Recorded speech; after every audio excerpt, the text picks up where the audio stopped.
Assalamu alaikum wa rahmatullahi wa barakatuh. Naam, leo tuna uzinduzi wa kipengele chetu kipya cha kinachosema ya kwamba lipa kidogo kidogo. Lipa kidogo kidogo ndio kipengele chetu kipya ambacho tunakizindua leo. Na kulingana na miongoni mwa wateja wetu wamekuwa wameomba sana kwa muda mrefu. Wanasema bidhaa zetu ni nzuri, wametumia na wamewashawishi watu wengine kutumia bidhaa zetu. Shida na changamoto wamekuwa wanashindwa kuhimili gharama za bei zetu kwa maana bei imekuwa ni kubwa. Kwa kweli na bidhaa zetu ni nzuri, tunatengeneza kwa kiwango cha juu, cha hali ya juu sana. Ndio maana bei yake imekuwa ni kubwa. Sasa wateja wametoa mapendekezo, wameomba basi kuwa kuna kipengele cha kulipa kwa awamu, kulipa kidogo kidogo, au wafanywe taafifu au wapunguzwe bei. Kwa jambo hili tukaamua kukaa kimya kwa muda, kulitafakari, kulijadili na wahusika, kujadiliana, hatimaye tukafikia mwafaka wa kuzindua kipengele hichi cha ulipaji wa kidogo kidogo. Kwa hatimaye tumefanikiwa kuandaa kipengele cha ulipaji wa kidogo kidogo, kimekamilika, na kipengele hichi kitakuwa kina vipengele vitano. Kipengele cha ulipaji kidogo kidogo kinakuwa na vipengele vitano au sehemu tano ambazo zitamgusa mwanadamu. Na dhamira ya kuleta kipengele hichi cha ulipaji wa kidogo kidogo ni nini? Ni kwamba kwa sababu tumegundua kuna baadhi ya magonjwa si option. Kuna baadhi ya magonjwa ni option, au kuna baadhi ya matibabu ni option, kuna baadhi ya matibabu sio option. Nitatoa mfano. Kuna magonjwa matibabu kama ya kisukari, pressure, figo, ini, hao sio option. Haiwezekani ukasema ukaacha kumsaidia mtu mwenye tatizo hili kwa sababu hana pesa. Huyu mtu huyo anakwenda kupoteza maisha. Lakini kuna swala kama ya nywele. Mtu kukuza nywele, kurefusha nywele ni option. Unaweza ukaacha kumsaidia, kama imaanisha kama ukiacha kumsaidia kurefusha nywele mtu atakufa. Sawa eh? Labda mtu ana madoa au mtu ana michirizi. Haiwezekani kama ukasema ukaacha kumpa dawa michirizi atakufa.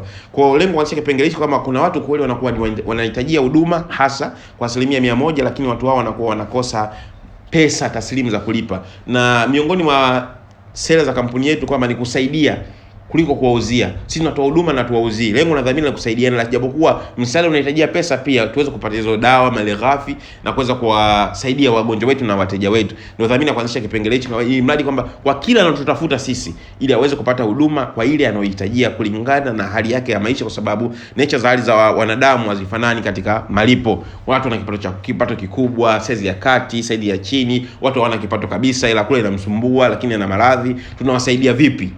Sawa, ndio lengo na dhamira kuanzisha kipengele hichi cha ulipaji kidogo kidogo. Kwa hiyo ombi lako limekubaliwa. Ombi lako limekubaliwa. Sasa hapa nitataja mfumo na taratibu ambazo utazitumia wewe kuweza kufanya malipo juu ya bidhaa yoyote unayohitajia.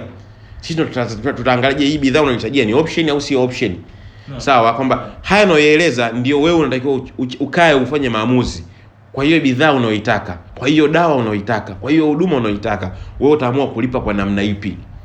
Kivyote vile ambavyo utaamua kulipa, sisi tutakukubalia kwa sababu dhamira ni kukusaidia. Sasa itategemea nia yako. Kama nia yako hela unayo, utakulipa kidogo kidogo, sawa, lakini sisi tunachotaka wewe upate huduma kulingana na vile ulivyotueleza, sawa. Hiki kipengele chetu kina sehemu 5. Kipengele cha kwanza kitakuwa tunakushauri ulipe keshi. Lipa keshi uweze kupata huduma stahiki full mwanzo mpaka mwisho. Itakusaidia kwenda kuokoa muda mchache wa kutumia matumizi ya dawa. Kwa hiyo kama itakuwa ni dozi ni mwezi mmoja utaimaliza chapo haraka. Kwa kipengele utalipa keshi. Sawa, lakini kipengele cha pili utatakiwa ulipe kwa awamu 2. Kutoka kwenye kesho utalipa kwa awamu 2. Utalipa kwa awamu ya kwanza, utalipa kwa awamu ya pili. Utalipa katika takriban awamu 2. Na kipengele cha 3 utalipa katika awamu 3. Kipengele cha 3 utalipa katika awamu ngapi? Awamu 3. Kwa hiyo unaweza kalipa katika awamu ngapi? 3. Katika awamu 3.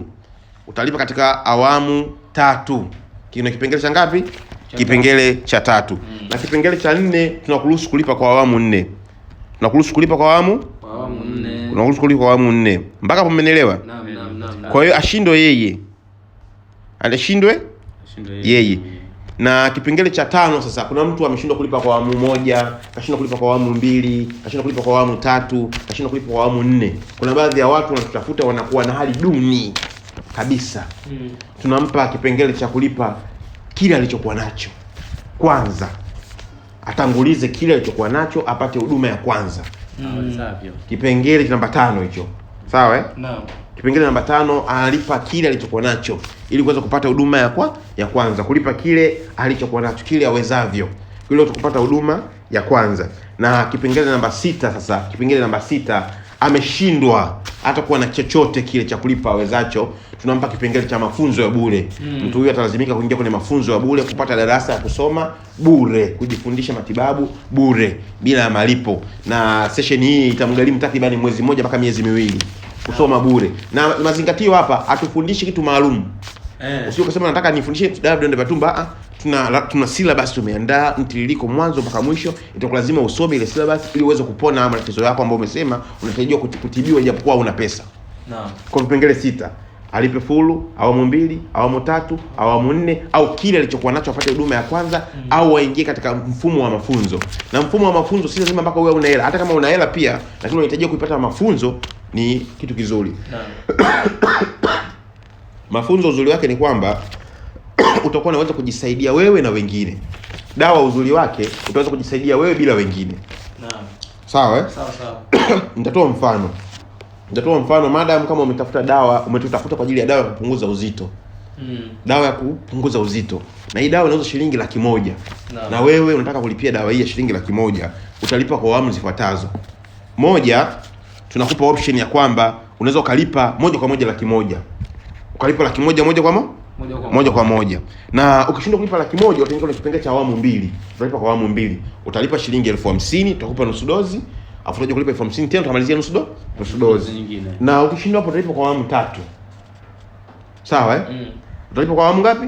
3. Utalipa 30,000, tutakupa moja ya 3 ya dawa. Utalipa tena 30,000, tutakupa moja ya 3 ya dawa. Utalipa 30,000, tutakupa moja ya 3 ya dawa. Utamaliza dozi yako. Na ukishindwa hapo tutakupa kwa awamu 4. Utalipa shilingi 25,000, tutakupa robo dozi. Utalipa 25 tena, tutakupa robo dozi.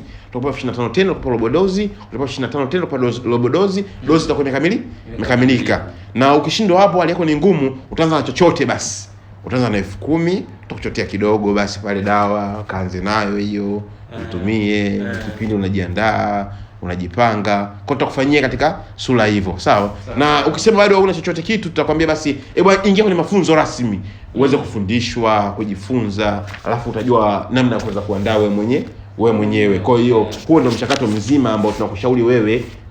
Katika orodha ya dawa tunazo kutumia hapo, chagua dawa unayoitaka, uliza bei, tutakupa bei, alafu fanya maamuzi. Unataka ulipeje? Awamu 1, 2, 3, 4, chochote ulichokuwa nacho, au unaingia darasani moja kwa moja. Je, kuna swali lolote mpaka hapo? Mimi hapa nina swali katika kipengele cha mwisho tukizungumza hicho cha kwamba unaingia darasani. Sasa kuna magonjwa mengine unataka ujitibie muda huu. Hapa sasa huyu mgonjwa tunamsaidiaje ukiacha na ile hali ya kusema sasa hiyo kumsaidia ni kwamba asome kwa speed na kwa bidii. Kwa unaingia darasani unapitia notes kwa haraka ili kufikia sehemu ya ugonjwa wako, unaelezwa pale, unaona zile maelezo kwamba unabidi kuchanganya asali na mdalasini kwa haraka, au kama unakuwa na haraka sana unabidi unawahi hospitalini sasa. Sababu hapo unakuwa na haraka unabidi unaingia Muhimbili au Temeke au Aga Khan au Regency kwa haraka ili mali serikali iweze kufanyaje? Wewe kusema una shida ya haraka afu unakimbia kwa tiba asili wakati serikali ipo. Wewe utakuwa kidogo unaenda tofauti na kanuni na sera za Jamhuri ya Muungano wa Tanzania kwa chama hiki cha CCM. Inabidi wae hospitalini. Serikali wana dawati la jinsia na watoto kuwasaidia watu kwa mfumo wa namna hiyo. Nafikiri hapo nitakuwa nimeeleweka. Hapo sawa. Kwa hiyo kama umeelewa hilo jambo, fanya maamuzi. Maamuzi ni malipo tu. Maamuzi ni aina ya malipo. Kama uko Dar es Salaam basi fika ofisini kwetu. Na ofisi tumezitaja, tuna ofisi maeneo ya Kijichi, tuna ofisi maeneo ya Makumbusho pale, tuna ofisi Dodoma, Manyema, mkabala na Vunja Bei, ofisi Zanzibar maeneo ya Bububu, ofisi maeneo ya Kenya, na wateja walikopo nje ya Tanzania, dunia nzima. Tuna ushirikiano, tunafanya kazi na DHL. Kwa hiyo utapata dawa kokote uliopo. Yaani hata kama upo Afghanistan ambao sasa hivi wanaongeza nani hawa? Wa Taliban, dawa inakufikia. Wewe usio na shida. Madam DHL wapo, popote DHL ambao ipo huduma unapata dunia nzima. Kwa hiyo kwamba huo ndio utaratibu wa namna kupanga gharama za malipo. Kama sasa utasema mimi niko mkoani, sijui inakuaje, basi utakuwa kuna audio nyingine nitakutumia kuhusiana na utaratibu ya kufanya malipo. Sasa je, utapataje huduma? Audio tushaandaa mahususi namna ya kupata huduma kwa kokote ulipo. Kwa hiyo nafikiri kuna swali lolote hapa. Kuna kipengele ambacho msingi nimekisahau kwamba je, mtu anauliza kwamba endapo nitalipa alafu nikachelewa kuendeleza dozi, Je, sitakuwa nimeharibu dozi? Jibu hapana, hutaharibu dozi. Dozi itaharibika endapo utapokuwa umelipia dawa kwa awamu fulani afu ukapotea miezi mitatu. Kwa ukipotea miezi mitatu ukija ukaanza upya, ukizidi miezi mitatu inabidi uje uanze upya. Umenielewa? Naam. Ukizidi miezi mitatu unabidi uje uanze upya. Nafikiri nimeelewana hapo. Kama chini ya miezi mitatu unaendelea pale ulipoishia. Baada ya miezi, sababu mara nyingi magonjwa yanazalikana baada ya miezi mitatu. Kwa baada ya miezi mitatu inakuwa ugonjwa sasa ushaufuga mwingine, matibabu yaanze upya, tena unachagua kipengele kingine. Baada ya miezi mitatu unakuwa unaweza kuwa umeanzia wapi. Na pia kuna swali tusimamie hapo Naam. Hakuna swali. Hakuna swali. Haya, kama kuna swali tunasimamia hapo.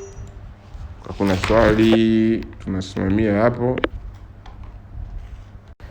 Kuna swali la msingi ambalo limeulizwa ni kwamba je, endapo mtu atalipa kidogo kidogo atapewa huduma kidogo kidogo au pesa itapokamilika ndipo atapewa huduma? Majibu yote yanawezekanika.